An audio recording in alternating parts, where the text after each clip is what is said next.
요즘 우리 사회에서 가장 많이 들을 수 있는 말이 소통이라는 말입니다. 소통이 얼마나 중요한가라고 말하면서 많은 문제의 원인을 찾을 때 소통이 안 돼서 그렇다 하는 진단을 할 때가 많이 있죠. 사람과 사람 사이에도 소통이 굉장히 중요합니다. 소통이 안 되면 괴롭고 힘들고 서로 간에 고통이 될 수 있죠. 근데 가장 중요한 소통은 하나님과 그의 백성 사이의 소통입니다. 구약 성경의 말라기서가 최고 마지막이라고 했죠. 마지막 성경인데 이 말라기서를 보면 하나님과 그의 백성 사이, 유다 사이에 전혀 소통이 이루어지지 않는 현상들을 보게 됩니다. 지난주에 보았잖아요. 하나님은 그들을 사랑한다 하셨습니다. 그랬더니 유다 백성들은 뭐라고 했다고요? 주께서 우리를 어떻게 사랑했습니까? 그랬습니다. 하나님은 사랑한다고 하고 유다 백성들은요, 우리를 사랑해 주신 적이 언제냐고 소통이 안 되는 거죠. 오늘 본문에도 그와 같은 문답들이 연이어서 등장합니다. 하나님이 이스라엘을 향해서 너희는 나를 공경하지 않는다. 나를 두려워하지 않는다. 나를 사랑하지 않는다. 오히려 너희들은 예물을 통하여 제사를 통하여 나를 멸시하고 있다. 자식이 아버지를 공경하는 것이 마땅하고 종이 주인을 두려워하는 것이 마땅한데 부부는 서로 사랑하는 것이 마땅한데 너희들은 나와 언약을 맺은 언약 백성으로서 자식이 아버지를 공경하는 그 마땅한 공경이 없고 종이 주인을 두려워하는 마땅한 두려움이 없고 남편이 아내를, 아내가 남편을 사랑하는 그 사랑이 없고 도리어 뭐 한다고 했죠? 나를 멸시하고 있다라고 말했습니다. 그랬더니 유다 백성들이 뭐라고 반문합니까? 하나님, 그게 무슨 말입니까? 우리가 언제 하나님을 멸시한 적이 있습니까? 우리가 예배를 빼먹은 적이 있습니까? 우리가 예물을 안 드린 적이 있습니까? 제물의 숫자를 줄인 적이 있습니까? 떡을 안 드린 적이 있습니까? 최선을 다해서 우리가 하나님께 예배를 드린다고 드리는데 그게 무슨 말입니까? 라고 반문을 하죠. 소통이 안 되는 거예요. 하나님은 너희가 지금 나를 멸시하고 있다라고 하는데 그들은요, 우리가 언제 주님을 멸시했습니까? 하나님은요, 나는 너희를 사랑한다고 하는데 그들은요, 주님이 어떻게 우리를 사랑했습니까? 반문하는 거죠. 유다 백성들이 자신들은 하나님을 멸시한 적이 없다고 하자 하나님이 다시 물으십니다. 너희가 드린 떡은 더러운 떡이다. 너희가 드린 예물은 병든 것, 저는 것, 훔쳐온 것, 토색한 것들 뿐이다. 너희는 나에게 드리는 제사와 제물을 번거로운 것으로, 귀찮은 것으로, 어쩔 수 없이 하는 것으로 하고 있다. 억지로 드리고 있는데 그게 어떻게 나를 멸시한 것이 아니고 지금 너희들이 억지로 드리고 저런 것, 훔쳐온 것, 병든 것, 더러운 것 이런 것 드리면서 어떻게 나를 멸시하지 않는다고 말할 수 있느냐. 마음은 하나도 없고 형식만 남아있는 그것을 내가 어떻게 받겠느냐. 그렇게 말하면서 하나님은 당신의 답답한 마음을 10절에서 이렇게 극단적으로 드러내십니다. 10절을 같이 볼까요? 같이 읽겠습니다. 시작. 만군의 여호와가 이르노라. 너희가 내 제단 위에 헛되이 불사르지 못하게 하기 위하여 너희 중에 성전문을 닫을 자가 있었으면 좋겠도다. 내가 너희를 기뻐하지 아니하며 너희가 손으로 드리는 것을 받지도 아니하리라. 무슨 말이죠? 너희 중에 성전문을 닫을 자가 있으면 좋겠다. 나는 지금 너희를 기뻐하지 하지 않는다. 너희 손으로 드리는 것을 받을 수 없다. 받지도 않을 것이다. 이런 제사, 이런 예물, 이런 예배 드리지 못하도록 너희 중에 누가 있으면 좋겠다고요? 성전을 폐하고 성전문을 닫았다가 있으면 좋겠다. 성전문이 닫혀야지 이런 예배가 더 이상 하나님께 안 드려지니까 답답한 심정을 토로하는 거예요. 한마디로 지금 하나님은 유다 백성들이 드리는 예배와 그들의 제사를 도저히 받지 못하겠다는 것입니다. 그들이 예물을 가지고 오면 가지고 올수록, 그들이 예배를 드린다고 모이면 모일수록 하나님이 그들에게 업신여김을 당하는 것 같은, 멸시를 당하는 것 같은 그런 조롱을 느낀다는 거예요. 이거 얼마나 고통스럽겠습니까? 하나님을 경배한다고 모여서 제사를 드리는데 정작 그 제사를 받는 하나님의 심정이 어떻다고요? 초롱을 받는 느낌이에요. 멸시를 받는 느낌이에요. 얼마나 고통스러운지 아시겠죠? 하나님의 마음이. 주 안에서 사랑하는 여러분, 문제가 무엇일까요? 어디서부터 문제가 발생했고 또 무엇이 문제일까요? 유다 백성들과 하나님 사이에 벌어지고 있는 서로 다른 질문과 서로 다른 답변은 현대인들이 말하는 단순한 소통의 부재에서 오는 문제가 아닙니다. 지금 우리가 말하는 소통이 뭡니까?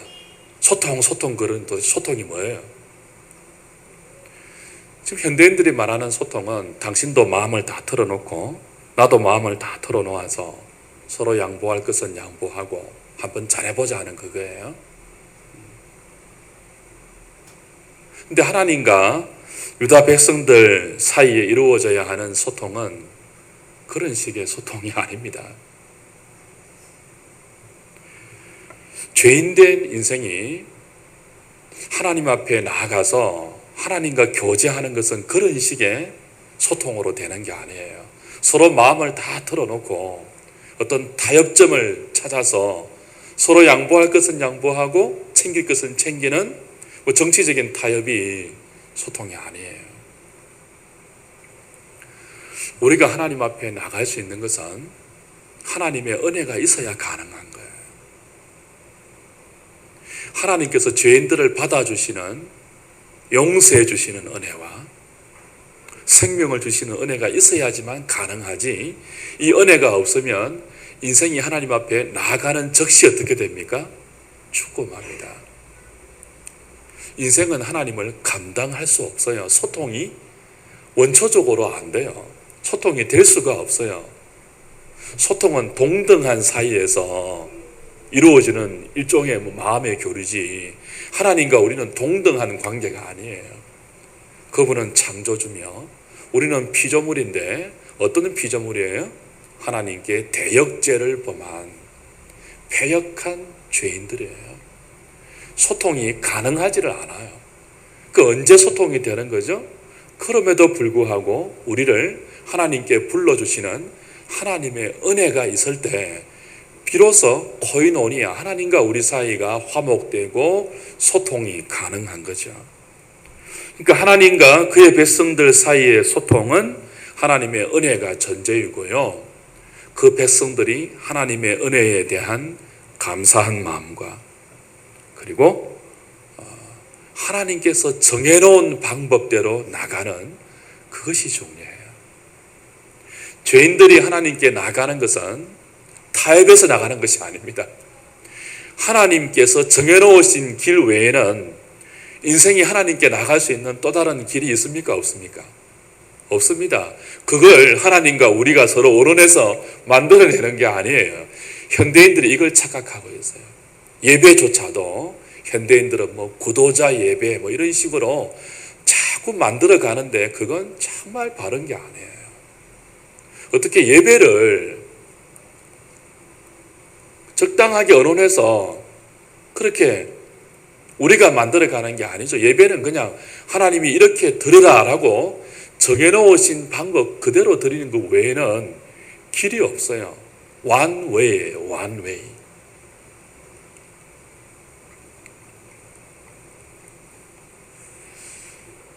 하나님과 우리 사이의 소통은 거래가 아니죠. 은혜입니다. 그리고 그 은혜의 소중함을 알고 불러주시는 하나님 앞에 감사함과 믿음으로 반응하고 그 하나님 앞에 굴복하고 무릎 꿇고 자식의 아버지를 공경하는 것처럼 공경하고 또 어떻게 해요? 종이 주인을 두려워하는 것처럼 경건한 두려움을 가지고 남편과 아내가 사랑하듯이 사랑하는 마음을 가지고 나가는 것이 그의 백성이 하나님 앞에서 소통할 수 있는 길이지, 거래처럼 하나님, 우리가 이렇게 떡을 드리고 이렇게 몇 번의 제사를 드리고 이렇게 제물을 드렸으니까 하나님도 우리에게 이렇게 해주는 것이 마땅하지 않습니까? 라고 하는 것은 하나님과 그의 백성 사이의 소통이 아니죠. 그건 거래이죠. 거래.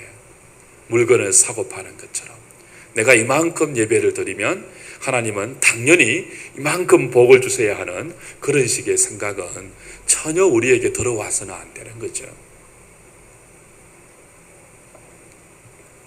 우리는 하나님 앞에 나갈 때마다 우리의 연약함을 인정해야 돼요. 우리의 죄인됨을 깨닫고 나가야 되죠.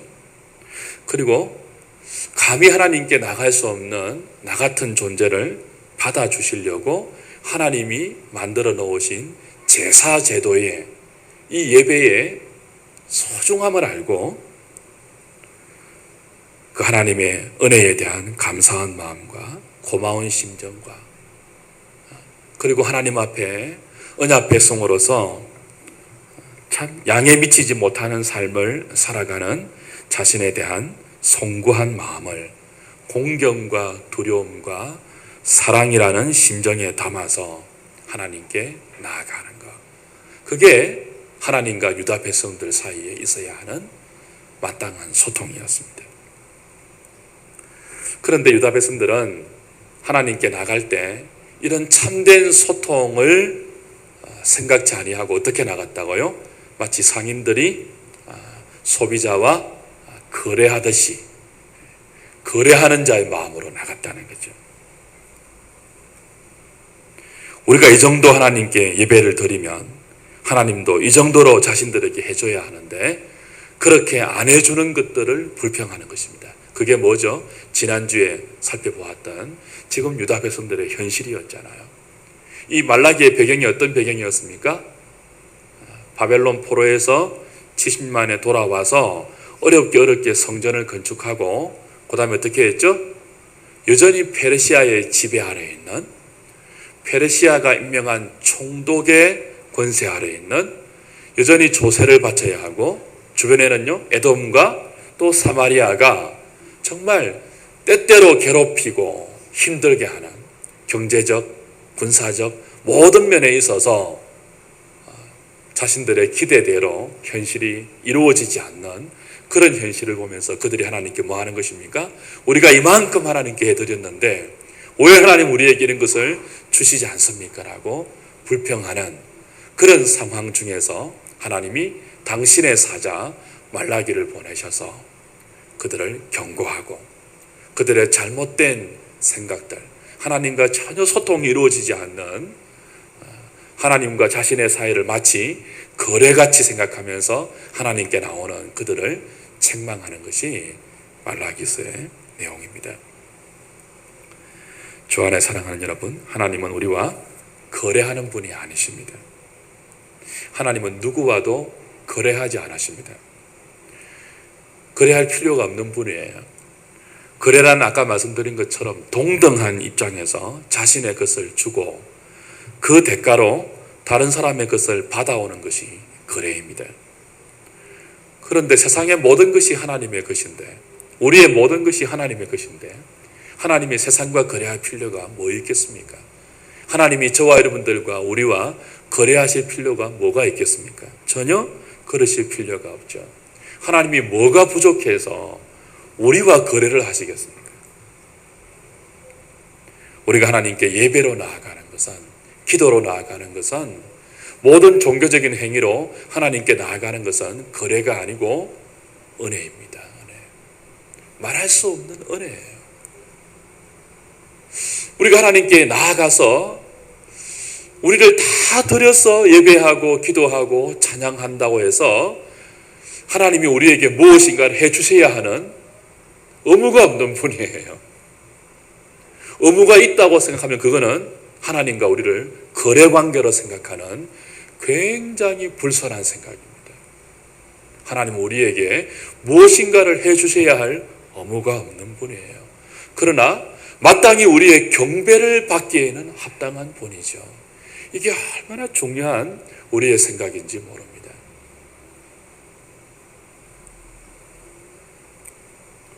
하나님이 허락하시는 만큼 우리는 그냥 은혜로 누리는 것입니다. 많이 주시면 많이 주시는 것만큼 감사로 받고, 적게 주시면 적게 주시는 만큼 감사로 받고, 불평이 들어갈 여지가 없어요.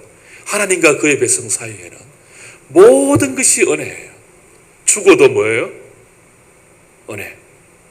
살아도 은혜. 뒤로 넘어서 코가 깨져도 은혜. 앞으로 넘어져서 이마가 깨져도 은혜. 하나님과 우리 사이에는 뭐밖에 없어요? 은혜밖에 없어요. 이 시간 저와 여러분들에게 어떤 생각을 다 빼버려야 돼요? 거래라는 개념을 빼버려야 돼요. 지금 내가 드리는 기도, 우리가 이 더운 여름에 수요일 날 나와서 드리는 이 예배, 이 참 하나님 가력하지 않습니까? 기특하지 않습니까? 그러니까 우리에게도 이 정도는 해줄 수도 있겠죠? 그런 생각을 우리 뭐 하자고요? 내려놓아야 돼요.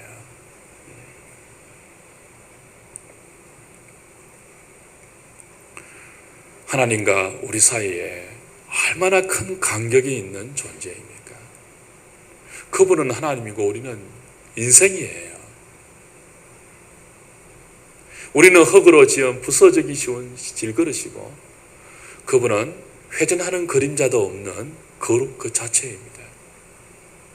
어디를 봐서 하나님과 우리 사이를 동등으로 놓고 거래관계로 설정해 놓고 내가 이만큼 드렸으니까 하나님도 당연히 나에게 이만큼 주셔야죠. 그래서 그 기대에 못 미치면 불평하고 원망하면서 하나님이 어떻게 우리를 사랑하셨단 말입니까? 그렇게 말할 수 있는 입장이 못 됩니다. 우리는 하나님과 우리 사이를 동등한 존재로 스스로 자부하면서 소통하자고 하나님께 말하면서 우리의 못된 권리와 탐욕스러운 요구를 하나님께 감히 나열할 수 없는 존재들이에요. 그저 받아주시는 하나님 앞에 어떻게 받아주시든지 간에 감사밖에 할 것이 없는 존재가 우리들이죠.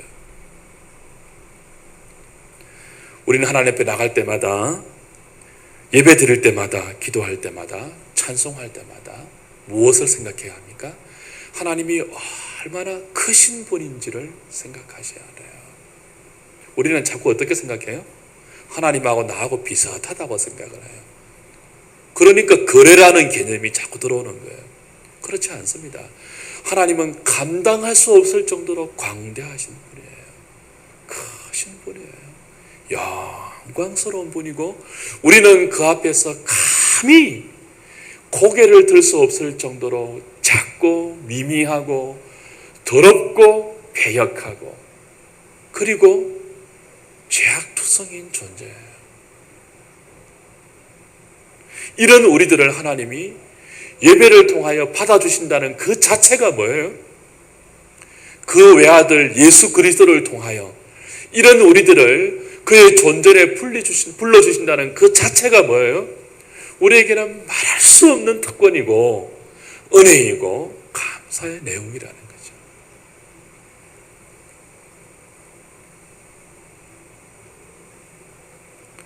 하나님 앞에 나갈 때 정해진 제물의 양을 채우는 것이 중요한 게 아니고요. 정해진 횟수를 그대로 지키는 그 정도가 중요한 것이 아니고 바로 이 마음이 중요한 거죠. 지난주에 말씀드린 것처럼 떡의 개수를 채우는가. 오늘 하나님은 유다 백성들에게 너희가 나에게 더러운 떡을 드린다고 했는데 떡은 두 가지가 있었잖아요. 하나는 성소 안에 있는 진설병이죠. 12지파를 상징하는 12개의 떡이 쇼 브레드, 하나님께 보여지는, 드려지는 예배로 늘 진설되어 있었어요. 이게 자기 자신들을 의미하는 거죠. 또 하나는 뭡니까? 소재로 드리는 떡이었어요. 이 떡의 개수가 중요한 게 아니에요, 사실은. 마음이 중요한 거죠. 어떤 마음이에요? 방금 제가 말씀드린 것 같은 이런 마음이죠. 너무 감사한 마음. 감히 하나님께 들어줄 수 없는 내 인생을 받으시고 나와 더불어 교제하자고 말하시는 이 은혜가 얼마나 큰지를 기억하면서 하나님 앞에 그 마음과 그 송구함과 감사함을 다 담아서 나아가는 그것이 우리의 마땅한 제사와 예물, 또 이 시대에 예배하는 자들의 당연한 태도라는 것입니다. 문제는 우리의 진실된 마음이에요. 하나님은 다 아십니다. 저와 여러분들이 어떻게 사는지 다 알아요. 지금 어떤 마음 품고 있는지 다 아시죠. 유다 백성들이 하나님께 나올 때 그들의 속마음을 하나님 모른다고 생각해 하나님 다 알았어요. 그들은 제사를 어떻게 드렸습니까? 참 번거롭다고 귀찮다고 하면서 드렸어요. 그죠? 13절, 14절 보면서 14절 보시면 만군의 여호와가 이르노라 너희가 또 말하기를 이 일이 얼마나 번거로운고, 그죠?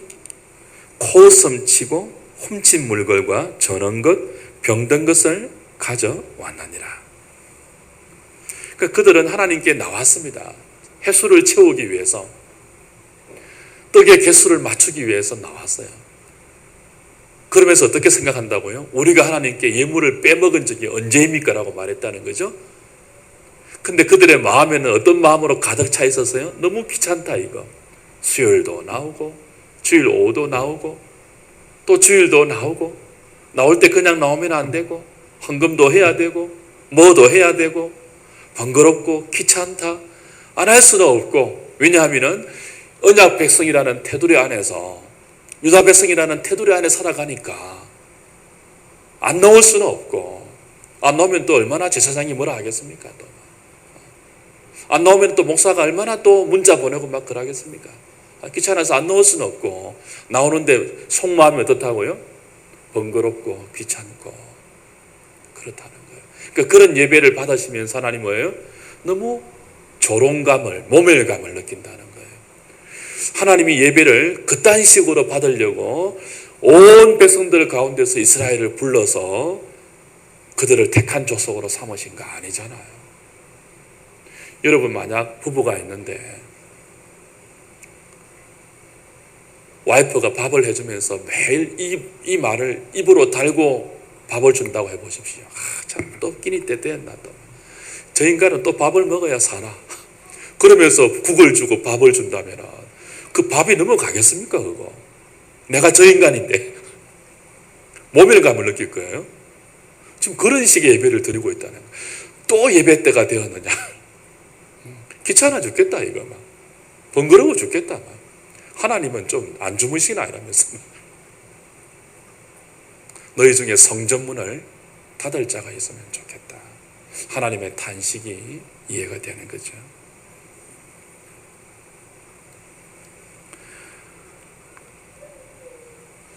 우리가 하나님께 나아갈 때 제물을 드리고 헌금도 드리고 예물도 드립니다. 근데 그 모든 것들은 예배자의 마땅한 마음을 담는 그릇이지 그 제물 자체가 사실은 중요한 게 아니에요. 뭐가 중요한 거예요? 그들이 드리는 예물에 담긴 감사와 공경함과 경건한 두려움과 사랑의 마음이에요. 예물은 그것의 외형적인 표시죠. 그 예물에 담긴 마음이 중요한 거죠. 그 마음이 없는 예물, 그것을 하나님은 병든 것, 저는 것, 더러운 것, 토색한 것이라고 말하면서 너희가 지금 나를 멸시한다 라고 말씀하고 있는 것입니다. 저와 여러분들이 하나님께 나갈 때는 최선의 마음을 가지고 나가야 돼요. 최고의 마음을 가지고 나가야 돼요. 최고의 감사와 최고의 공경하는 마음과 최고로 두려워하는 마음과 하나님 앞에 우리가 잘못 보이면 사실은 죽을 수도 있잖아요. 그분은 심판자이고 생사 여탈권을 갖고 있는 만유의 주시기 때문에 경건한 두려움이 있어야 돼요. 예배 드릴 때. 그리고 사랑하는 마음이 있어야 되죠. 그 최고의 공경과 최고의 두려움과 최고의 사랑하는 마음을 가지고 나가는 것이 마땅하지만 저와 여러분들의 현실은 어떻습니까? 여러 가지 이유로 우리의 마음이 최선의 상태가 되지 못할 때가 너무 많잖아요. 우리는 수많은 사람과 부딪히면서 살아가면서 의도치 않게 우리의 마음이 불편할 때도 있고, 그렇죠? 또 죄 때문에 우리의 마음이 썩어 문드러진 그런 마음이 될 때도 있고, 탐욕과 욕심으로 우리의 마음이 오염되고 더럽힐 때도 너무나 많잖아요. 최선의 마음으로 하나님께 나와야 되는데 최고의 공경과 최고의 두려움과 최고의 사랑의 마음을 가지고 나와야 하는데 우리의 현실은 그러지 못할 때가 많단 말이죠. 그러면 우리의 마음이 어떻게 해야 됩니까? 솔직하게 고백을 해야 돼요. 하나님, 최고의 마음으로 나와야 하는데 이런 문제로 지금 제 마음이 그러지 못합니다. 이리 부딪히고 저리 부딪히다 보니까 또 마음이 상해 있습니다. 용서해 주십시오. 다 아시는 하나님 앞에 내가 감추어서 뭐 하겠습니까? 내 마음이 또 더러운 욕망으로 더럽혀져 있는 것을 하나님 불쌍히 여겨 주시옵소서. 그 마음을 그냥 그대로 가지고 나오면 돼요. 정말 송구합니다, 하나님. 내 마음이 지금 이렇습니다. 최고의 마음을 준비해서 갖고 오지 못했습니다. 그러나 하나님, 송구한 마음 가지고 나왔습니다. 그러면 하나님 받아주세요. 있는 모습 그대로 나오면 받아주세요. 우리가 드리는 예물도 그런 것이죠. 헌금이 뭡니까? 나에게 있는 모든 것이 하나님의 것입니다라는 고백이잖아요. 하나님, 나에게 있는 모든 것을 하나님께 다 돌려드리는 것이 사실은 마땅하지만 하나님이 은혜를 주셔서 그거 다 돌려드리라고 말하지 않고 일부만 고백해서 너에게 있는 모든 것이 나의 것인 것을 인정하라고 말하는 거, 그거 감사합니다. 나머지는 설 수 있게 해주시니 감사합니다 라는 것을 예물에 담아서 드리는 거잖아요. 근데 우리가 하나님께 나올 때 그런 예물을 못 드릴 때 많잖아요. 그러면 못 드리는 거 그 마음 그대로 인정하고 나오는 게 중요해요. 하나님, 나의 오늘 마음도 최선의 마음이 아니고 최고의 공경의 마음이 아닌 것 하나님 고백합니다. 여러 가지 이유 때문에 그런 하나님 다 아시지 않습니까? 불쌍히 여겨주십시오. 내가 하나님께 드리는 예물도 최선의 예물이 되지 못하고 내 믿음을 담아서 드리는 고백이 되지 못해서 그냥 빈손으로 나온 것 하나님 용서해 주십시오. 자식 키우다 보니까 하나님께 드릴 떡을 배고픈 아이에게 먼저 주었습니다. 내 믿음 약한 거 하나님 용서해 주십시오. 저놈의 총독이, 페르시아 총독이 얼마나 세금을 많이 거두는지 하나님, 그 세금의 악된 고리에 내 삶이 묶여서 하나님께 드리려고 하는 내 마음이 함께 꽁꽁 묶여버렸습니다. 그럼에도 불구하고 모든 것을 하나님 것으로 인정하고 드리는 것이 마땅하지만 지금 내 믿음이 그렇게 되지 못합니다. 하나님 용서해 주십시오. 그러면서 송구한 마음을 가지고 나가면 예물을 안 가지고 와도 하나님이 그 마음을 뭐예요? 받아주세요. 받아주세요. 중요한 게 뭐예요? 마음이에요, 마음. 그런데 그런 마음 하나도 없이 마음에 그냥 온갖 잡동사니로 다 틀어박혀 있는데도 그걸 아무렇지도 않게 여기면서 그냥 뭐예요? 준비한 그냥 성의 없는 예물과 성의 없는 것들 그냥 다 귀찮게 여기면서 자기 할 일 다 했다고 생각하면서 은혜를 바라고 축복을 바라고 하나님과 거래관계에 있어서 당연히 하나님께도 우리가 요구할 권리가 있다고 생각을 하면서 왜 이거 안 해주십니까? 왜 아직 독립도 안 해주십니까? 왜 여전히 페르시아는 우리를 지배하고 있습니까? 왜 여전히 우리의 경제는 어렵습니까? 하나님이 어떻게 우리를 사랑한단 말입니까? 사랑하시면 이렇게 할 수가 있습니까? 라고 대어들고 불평하고 원망할 수 없다는 거죠.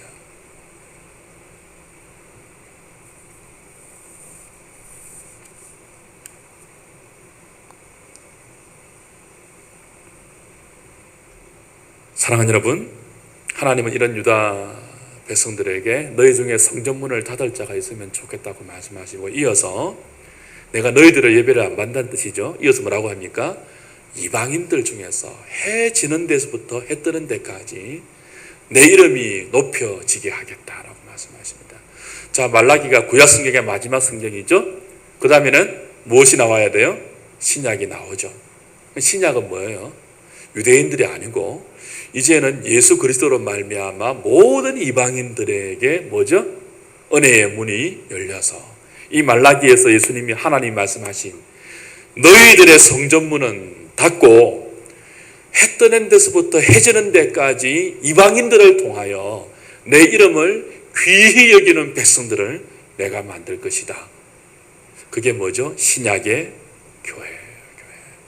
그래서 오늘 저와 여러분들은 그 유다 백성들이 그렇게 하나님과의 참된 소통을 이루지 못하면서 하나님께 타락한 제사와 거래처럼 예배드리는 그것이 아니고 이제는 그리스도를 믿는 믿음을 통하여 신령과 진정으로 예배드리는 영과 진리로 예배하는 때가 오나니 곧 이때라. 하나님은 예배하는 자들을, 이렇게 예배하는 자들을 찾으신다고 말씀하신 주님의 말씀처럼 신약 교회를 통하여 오늘 저와 여러분들을 통하여 성령의 은혜를 베푸시고 무엇을 기대하신다고요? 구약의 이스라엘이 실패했던 참된 예배, 그것을 오늘 저와 여러분들을 통하여 하나님이 기뻐하는 예배로 받으시기를 원하여서 독생자를 주셔서 저와 여러분들을 택한 백성으로 부르시고, 그렇죠? 신약의 교회로 세우셔서 오늘도 우리로 하여금 이렇게 예배를 받고 계시다는 거예요. 그래서 오늘 저와 여러분들은 주 앞에 나올 때마다 이 사실을 기억해야 돼요. 우리가 누구라고요? 그리스도 안에서 새로운 이스라엘로 부름받은 사람들이에요. 하나님은 우리의 형편과 상관없이, 우리의 마음과 상관없이 예배 받으시기에 합당한 분이라는 사실을 잊지 말아야 합니다. 이 목적을 위해서 은혜로 우리를 하나님 부르셨기 때문에 우리는요, 우리의 형편과 상관없이 하나님께 마땅히 예배를 드려야 돼요. 예배가 무엇이 안 되고요? 거래가 안 되고, 특별히 우리의 예배에 공경하는 마음과 감사하는 마음과 두려운 마음과 사랑하는 마음이 늘 담겨 있어야 하는 거죠. 유다 백성들이 드리는 제사가 이런 진정한 하나님과의 소통이 이루어지는 제사가 되도록 가르쳐야 하는 존재가 누구입니까? 제사장들이에요. 그런데 유다에는 제사장들이 타락해서 그들이 드리는 제사가 이렇게 타락해버린 것입니다. 그래서 오늘 1장 6절부터 사실은 2장 9절까지는 타락한 제사장들을 향한 경고의 말씀이에요. 1장 6절이 어떻게 시작되었습니까? 내 이름을 멸시하는 누구라고요? 제사장들아. 2장 1절에도 어떻게 말했어요? 너희 제사장들아 말하죠. 결국 제사장들이 문제여서 유다 백성 전체가 하나님을 멸시하는 제사를 드리게 되었다는 것입니다. 제사장들이 잘못 가르쳤다는 거죠. 유다 백성들이 하나님께 잘못된 제사를 드리고 병든 예물을 가지고 나올 때는 그렇게 제사를 드리면 안 된다고 가르쳐야 할 사람이 누구예요? 제사장들인데 오히려 그들이 앞장서서 하나님을 멸시하는, 하나님을 경멸하는 그런 제사를 만들어가고 있다는 것입니다.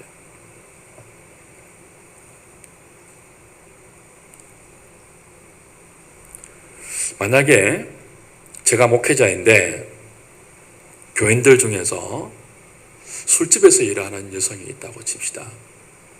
치는 게 아니고 실제로 이런 일이 있었어요. 제가 사역할 때, 우리 교회는 아니고 전에 있던 교회 사역할 때,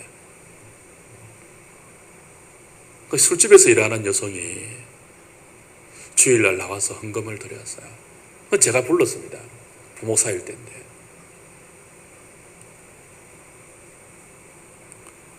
어떻게 해야 될까요? 11조 요소가 꽤 많았어요.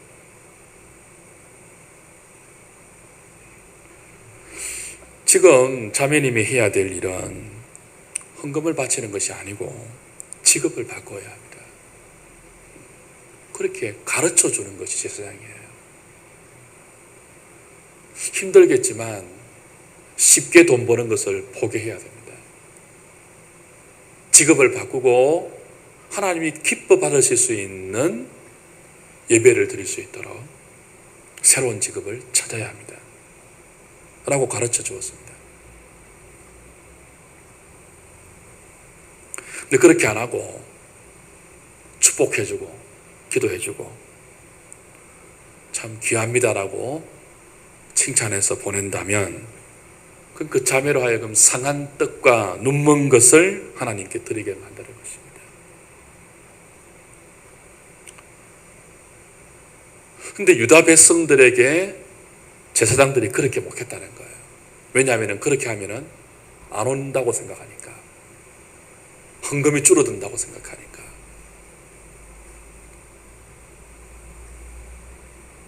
그래서 병든 것을 가지고 오고 눈먼 것을 가지고 오고 토색한 것을, 여기 나오잖아요. 훔친 물건을 가지고 왔다고 하나님 말씀하시잖아요. 그렇게 가져와도 아무런 책망도 안 하고 오히려 뭐예요? 제사장들이 그런 제물을 하나님께 드렸다는 거예요. 그러니까 제사장들의 책임이 얼마나 큽니까? 사랑하는 여러분, 오늘 저와 여러분들에게 필요한 것이 무엇입니까? 하나님 앞에 가난한 마음을, 참된 마음을 가지고 나아가는 것입니다.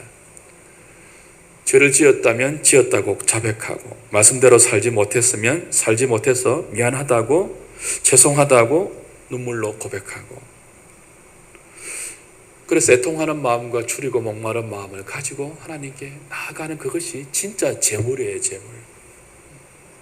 그럴 때 하나님은 은혜를 풍성히 부어주시죠. 마음을 회복시키시고 위로해 주시고 하나님의 통치가 임하게 하시고, 그런 예배에 성령이 역사합니다. 오늘 저와 여러분들이 드리는 예배와 기도와 찬송에 하나님의 역사가 있다고 여러분 느끼십니까? 어쩌면은 오늘 저와 여러분들이 드리는 예배를 하나님이 너희가 나를 멸시하는 것 아니냐? 너희 중에 이 예배를 피할 자가 있으면 좋겠다, 그렇게 진단하신다면 어떻겠습니까? 온갖 악기를 다루는 자들을 다 동원하는 것이 중요한 게 아니에요. 마음이에요, 마음. 사도행전에 보면 아나니아 삽비라 부부가 즉사하는 거 나오죠.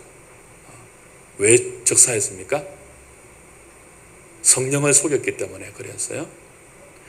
근데 요즘 말로 하면은 소원했다가, 그죠? 그 작정액을 반으로 그냥 깎아서 드린 거잖아요. 다 드리겠다고 해놓고 절반만 드렸잖아요. 절반만 드린 것도 얼마나 사실은 대단한 겁니까? 근데 요즘은 아나니아 삽비라 같은 부부가 있겠습니까? 없겠습니까? 없을 리가 없죠. 근데 죽습니까? 안 죽습니까? 아무도 안 죽죠. 그때는 왜 죽었다고요? 베드로가 뭐라고 했습니까? 네가 성령을 속였다 그랬습니다. 아나니아 삽비라 부부가. 아나니아 삽비라 부부가 하나님께 헌금하기로 작정한 것은 바른 동기가 아니었어요. 거래와 같은 거였어요. 그러니까 아나니아 삽비라 부부가 자신의 밭을, 소유를 다 팔아서 하나님께 드리기로 작정한 배경에는 그 전에 어떤 사건이 있었죠? 바나바가 자신의 것을 하나님께 다 드려서 가난한 자를 구제하게 했을 때 공동체 가운데 칭송이 쏟아졌습니다. 사도들의 인정이 쏟아졌어요. 그래서 이 이름조차도 바나바라고 별명이 붙었잖아요. 그걸 아나니아 삽비라 부부가 보고 부러워했던 것 같아요. 자기도 이렇게 공동체 가운데 인정받았으면 좋겠다, 그런 동기로 그들은 자신도 그렇게 드리기로 작정했다가 돌아서서 뭐예요? 마음이 변하고 아까워진 거예요. 그러니까 절반만 드렸죠. 베드로는 성령을 속인 이 최초의 속임 사건을, 오늘 말라기를 통해서 하나님 뭐라고, 너희가 나를 속인다 그랬거든요. 속인다 그랬거든요. 신약 성경에 오면은 초대교회 가운데 성령의 교회를 세우시고 성령으로 유무상통하게 하시면서 성령으로 교회가 진행되게 하셨습니다. 그런데 그 성령을 속이는 최초의 사건이 뭐예요? 아나니아 삽비라의 도둑질 사건이에요. 잘못된 동기, 이것도 도둑이에요. 마음이 없이 헌신하는 것. 하나님과 자신을 마치 거래의 대상처럼 이렇게 하면은 이 대가로 사람들의 인정과 박수와 칭찬을 받겠다는 숨은 꼼수. 그건 교회로부터 성령의 은혜를 막는 아주 인본적인 동기죠. 여러분, 성령님은 굉장히 민감한 분입니다. 회전하는 그림자도 없는 분이라고 했잖아요. 하나님은 거룩한 분이기 때문에. 성령의 역사는 둔감하지 않습니다. 우리가 조금이라도 꼼수를 가지고, 우리가 조금이라도 거릇된 동기와 인본적인 동기를 가지고 나올 때 성령님은 우리의 역사할 수가 없어요. 예민한 분이기 때문에. 그리고 인격적인 분이기 때문에. 신앙은 기계적이 아니거든요. 마음은 조금도 영향을 미치지 못하고 기계적으로 네가 얼마만큼 드리면 나도 이만큼 줄게, 이게 아니거든요. 철저하게 인격적이거든요. 그 인격에는 마음과 마음의 소통이 있어야 되죠. 그러니까 하나님이 기뻐받지 않는 그런 마음의 동기를 가지고 하나님께 나와서 예배하면은 성령으로 역사할 수가 없어요. 현대교회의 하나님은 성령을 속일 때 초대교회처럼 죽이지 않습니다. 목숨보다 더 귀한 것을 빼앗아 가버립니다. 그게 뭘까요? 성령의 교통입니다. 예배 가운데 저와 여러분은 예배 드리면서 설교를 듣고 기도하고 찬송을 드릴 때 감동이 없다는 것은요, 우리가 죽는 것보다 더 심한 하나님의 심판이에요. 감동이 없다는 것은. 찬송을 부르는데 전도사님 왜 또 2번 부르나, 이런 마음 드는 분이 있습니까? 지겹다 정말. 1절만 불러도 되는데 왜 4번씩이나 부를까? 이거 뭐예요? 죽음보다 무서운 질병입니다. 예배를 드리는데 시간이 몇 분 지났지? 그런 마음에 무슨 성령의 역사가 있겠습니까? 귀찮고 번거롭다, 안 들을 수는 없고. 속이는 거죠, 속이는 거. 오늘 저와 여러분들이 정말 무서워해야 될 것이 뭡니까? 하나님께 나왔는데 내가 하나님의 은혜를 느낄 수 없는 것, 성령님의 교통하심을 경험하지 못하는 것, 이거 뭐보다 무서운 거예요? 아나니아 삽비라 부부가 죽는 것보다 더 무서운 거예요. 기도하는데도 마음이 사늘하고,